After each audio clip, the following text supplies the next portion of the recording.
What's something only kids who grew up poor would understand? When I was 8, my third grade teacher announced our class would be taking a field trip to the Science Museum. The room lit up. Everyone started whispering excitedly about dinosaurs and IMAX movies and what snacks they'd bring. I was smiling too, until she said the trip cost $15.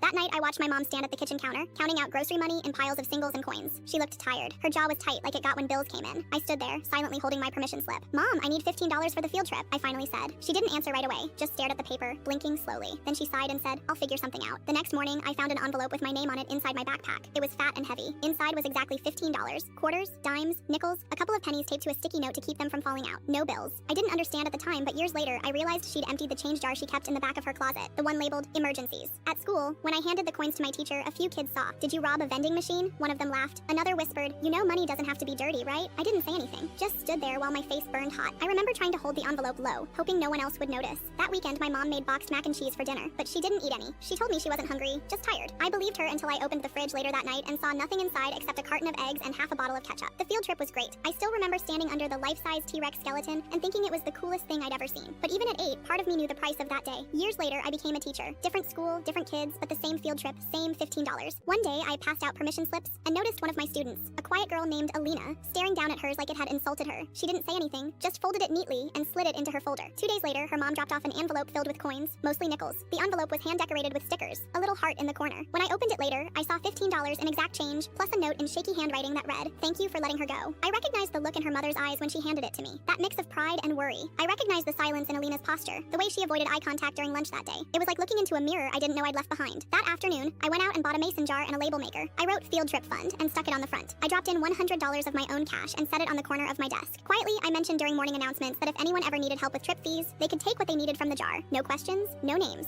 Over the next few months, parents started slipping in a few bucks during pickup. Some students dropped in extra change from snack money. One kid donated his birthday money because field trips are awesome and everyone should go. We've never missed a trip. The jar never runs empty. When it gets low, someone always adds to it. An envelope, a folded 20, once even a gift card that someone taped to the lid with a sticky note that said, "Use this if the jar runs out." This spring, we had another trip to the Science Museum. Alina went. She wore a new backpack and brought a homemade sandwich in foil. She asked me 3 times if we were going to see the T-Rex. I told her we were. When we got to the exhibit, she ran ahead and stood frozen under the giant skeleton, staring up with her mouth slightly open. She turned to me and whispered, "I can't believe it's real." I smiled, handed her my phone, and let her take a picture. Then I walked away to give her a moment alone with the dinosaur.